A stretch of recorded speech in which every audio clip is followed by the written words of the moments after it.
What is going on, everyone? Welcome back to another video, another day, another dollar with your boy. We're going to be breaking it down once again with the E-mini futures contract. Market's about to close here in the next 20 seconds. Figured we get a head start before we closed.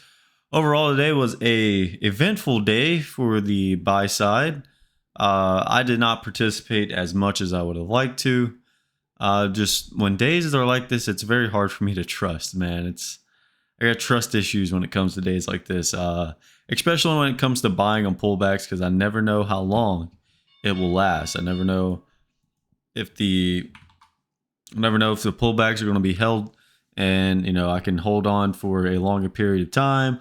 Things of that nature. The only area I did get involved in was late in the afternoon, and we'll point that out here shortly. But looks like we came out of a double inside day that we were talking about yesterday. In yesterday's video, we discussed how we came out of our double inside day to the upside. We could get some pretty good steam released, potentially coming out from 43.17, hit that 30.70.75, and then get into the single prints and potentially that upper distribution back from the 29th. And we did exactly all of that, just in more of a grind up manner than I was kind of expecting. We go out today with a double distribution day, 3 sets of single prints, 1, 2, 3 sets. We had a triple distribution late in the evening, and then going into the close in period closed that third distribution set of single prints. So we go out with a double distribution, the distribution being up here and the lower being down here. So let's go ahead and get into it. Let's get into the nitty gritty. Let's break down what happened early on in the morning real quick, because I think that's important and kind of led to what happened today. Now, keep in mind, we have been hovering in this area for quite some time, this 42.50. I was saying if we hold 42.50, this market should attempt to get above 43.17. And if we got above 43.17, well, then this market has a good chance of putting ourselves back to balance on a weekly time frame come the following week. And then we have an opportunity to be one-time framing up on our daily again. The question is, do you call it up or do you call it balance? The reason we have to question that is because we initially took out the previous day's low today. Not only did we take out the previous day's low, we took out the fourth low, and then barely missed Tuesday's low of 51.25. We missed it by 1 tick, came back in, and that was all she wrote. Once we got back above the open, this thing went parabolic to the upside as shorts got absolutely smoked, causing a very, very, very strong short covering rally to the upside, creating these sets of single prints back to back, getting yesterday's high of day, so giving us an outside day up out of this double inside day.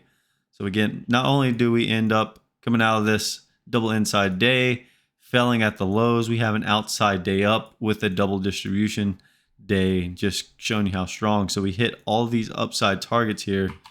We got that high of day. We hit the 43.04 area. We hit 43.17. Got that. Continue to grind up higher. Hit the high day from the second. Got that. No problem. Check. Next destination on the upside after we hit that 37.75, which we had a little bit of trouble there initially. After we hit that, we continued to grind up to the next destinations, which were that 51.50 where the single prints filled those, and then came back in by just a hair, resulting in a very large double distribution day to the upside, outside day up.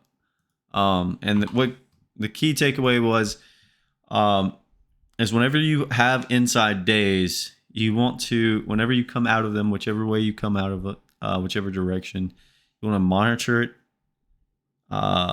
You want to brain is not braining. Whichever way you come out of it, you want to monitor for continuation or lack of.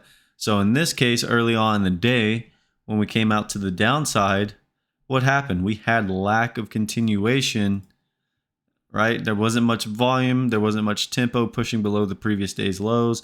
And we should have easily, if we were coming out of that double inside day to the downside and sellers were serious, we should have easily continued to push lower and potentially had what we had today that we did on the upside, but to the downside if sellers were very, very strong. However, they were not. So we had lack of continuation. And once we came back inside the range and got back above the opening, that was all Schroet. And this market just, boom, exploded to the upside. And then we had really good continuation. One key thing to take away from it's not a highest accepted price, but in C period, after B opened, C opened up, or B closed, and C opened up, open or closed and opened at the same price, and then just boom, exploded straight up. So that was kind of unique. The only area I got involved in was on the pullback here, around the 25 level. I was long around 30 and 25. And I only made a few points on the rotation back up. Didn't make very much at all on it, actually. I didn't make many points at all today. I think 20 in total is all I made today. 20 points. 20 measly points on a basically 100 point range. A 100 point range. And I made 20 points. So kind of frustrated about it. I was looking for more of a pullback.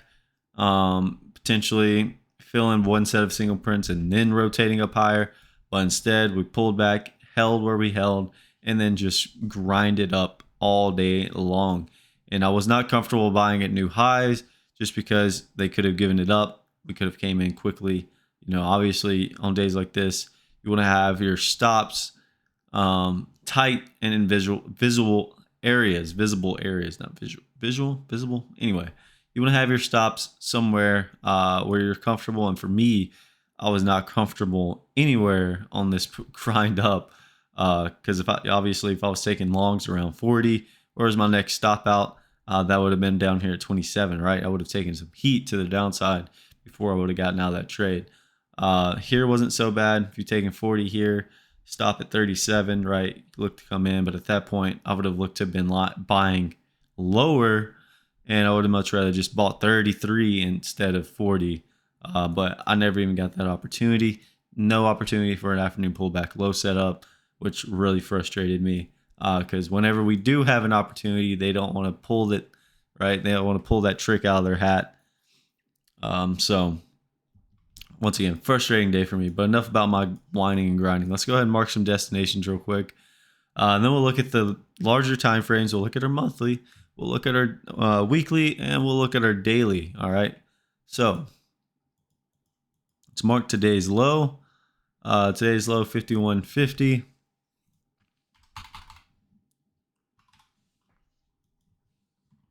If you did trade today and you did make some money, good kudos to you. I'm glad you made some money. Very good job, because I didn't make much. Didn't make much. Oh, goodness. All right. And then we have where the single prints start, or where they would fill, I guess, because you would fill coming back into it. So 76.50 is where the single prints would fill.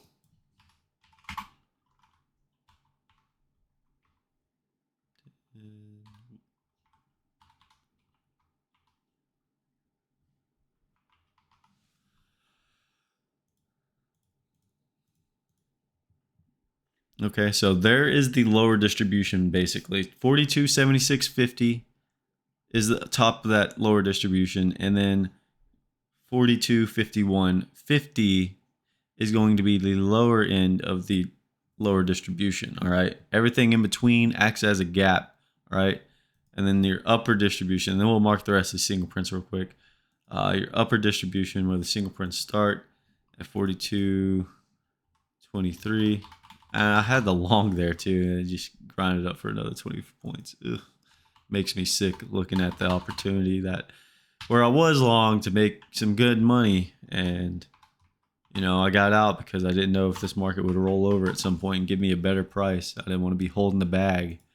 Normally, on a day like this, I'd be holding the bag and then get absolutely clobbered on the way back in, but Today was not that day, apparently. Fucking. Ugh. All right. So single prints that start at 42.23 is the lower portion of the upper distribution. And then 58.50 will be where our high day and where the upper end of the upper distribution ends. Hope that makes sense. So, no. What was today's high day? Not 58. Yeah, it was 58. Did I not mark 58? What right here? Oh. 58.50. Okay, there we go. So upper distribution, lower distribution. All right. Then we have single prints that start there at 43.23. Those single prints get filled at 08.50.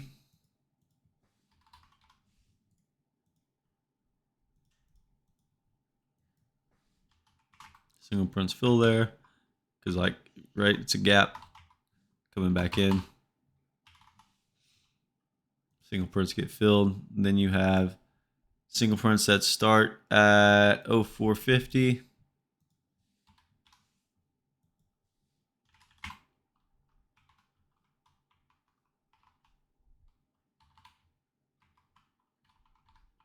I can't type. My brain. What is going on? Those single prints fill at 89.50. So single prints fill here. So like I said, 3 sets of single prints. Just goes to show you, very strong push to the upside. All short covering and momentum buying. So not very much significance behind it, but it is enough to spark a move back to the upside. And that's kind of what I was discussing in yesterday's video is, you know, will this hold here be enough to sustain a move or move back to the upside, right? Will that 200-day moving average that was creeping up be enough to sustain and give us a push back to the up? So although it was nothing but a short covering rally, you could still technically say that the daily is in a balance, and then you just use today's low and today's high as the entirety of the balance. You know, there's nothing wrong with that. Even if you want to take it up to 43.71.34, you can say that that is the balance high and this is the balance low. But for me, because of the lack of selling at the lows and the fact that we did go double distribution up with 3 sets of single prints, I'm going to say the daily's up. Give buyers benefit of the doubt here. And if we take out 43.58.50, guess what? We continue to one time frame up and take back these destinations on the upside. 43.71, 43.71 high of day back from 29th. Then you have 43.80.25 high of day from the 25th. 439 or 43.99 high of day from the 22nd. Afternoon rally high at 44.07.75, 44.18.50, where that gap is above. All right. So there you have it. We're not even going to review downside destinations because if we get those, then this market is truly, truly something unique. Let's go ahead and look at our monthly time frame. Monthly time frame. So on the monthly, I was discussing how on the pullback here, as far as one time framing down goes on the monthly, your next downside destination was 41.78. Okay. And for me, the must hold range was the 4,200 to 41.50 is where I would have liked to seen this market hold, basically where change took place on our monthly time frame. We finally got that big push up. So on the monthly, we'd like to see us continue to hold above 4,200. Right, buyers want to see us continue to hold above 4,200 and 41.50. If we get below that, then obviously the monthly is one time framing down, the larger of the 3 time frames, and we can continue to push lower if we get through those levels. But right now, very strong hold at the 200. We didn't technically test it. It just kind of creeped up to us, and we held it so far. we're at our monthly balance low, 43.50. We'll look to see if we get acceptance back inside of it. And then obviously as the month goes on, how much do we take back of last month's range? And, you know, would not be very surprised to see us take out last month's high because we are still very early on. We have 3 weeks left to get that. So, you know, very possible, but not looking for it, right?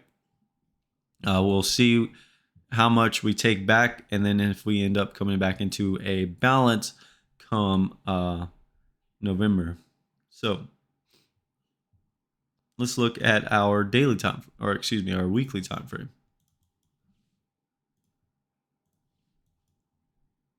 Here's our weekly time frame. We have been one time framing down since we came out of that double inside week to the downside. Been one time framing down since we took out the balance low, 44.23.25. If we take out this week's high next week, we'll put ourselves back into an initial 3-week balance. And obviously, if we get above 43.80, 43.81, then, you know, we'll start encompassing this week the more we take back of it. But right now, very strong look for the buyers here with a hammer candle. We did get above that 43.17 level that was discussed in yesterday's video and closed above it. So the weekly has a good chance of coming back into a balance. But for now is still one time framing down. So if we cannot take out this week's high of 43.58.50 and stop the one time framing down, then, you know, you'll look to just rotate back down to the end, to the bottom of it, and test the lows once again. Now let's look at the more interesting daily candle. So there is our daily.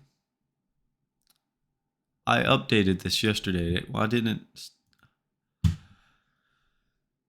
it stay? Sorry guys, I updated this yesterday and it did not stay. So in yesterday's video, we discussed how it was a down to balance scenario.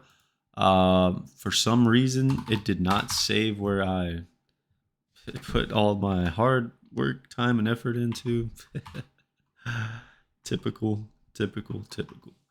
All right.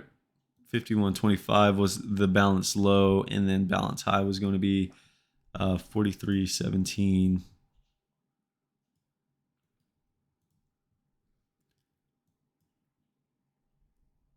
So let me adjust this so it's more visually represented.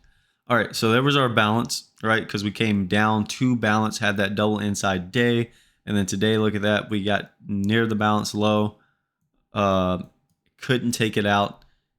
So far, hovering above the 200-day moving average, and then a big green dildo straight to the upside, taking out our balance high. Your next upside destinations were those high days that I gave you. And then we have the 20-day moving average up here at the 4,400 level. And then we have that gap that gets filled at 44.43.50. And the 50-day moving average will be hovering around that point. So once again, the question does still remain. Technically, we didn't test the 200-day moving average. We've been near it, haven't tested it, haven't touched it. So I guess the question still remains. Oh, there's the balance. The question still remains, which gap gets filled? This upside gap that gets filled at that 43.50, test the 50 and the 20-day moving average, or do we test the 200-day moving average and fill that 42.39.75 gap on the downside? So far, buyers are looking good to go back and test the 20-day moving average at 4,400 and potentially the 50-day moving average up here at 44.49. So we'll see how we respond next week. If we take out today's high, our weekly high here at 58.50, weekly comes back into balance. The daily continues to one time frame up, and then we begin to eat back some of that range from last month's downfall, and we'll see how much we take back come end of the month. So continue to wear your hard hats. Thanks for stopping by, guys. I hope you all had a wonderful weekend. We'll catch you guys next week. See you.